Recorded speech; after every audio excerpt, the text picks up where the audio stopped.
श्रियकान्ताय कल्याणनिधये निधयेऽर्तिनाम् श्रीवेङ्कटनिवासाय श्रीनिवासाय मङ्गलम्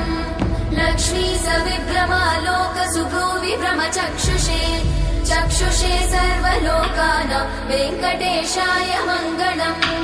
श्रीवेङ्कटाद्रिशृङ्गाग्रमङ्गलाभरणाङ्गये मङ्गलानां निवासाय श्रीनिवासाय मङ्गलम् सर्वावयव सौन्दर्य सम्पदा सर्वचेतसां सदा सम्मोहनायास्तु वेङ्कटेशाय मङ्गलम्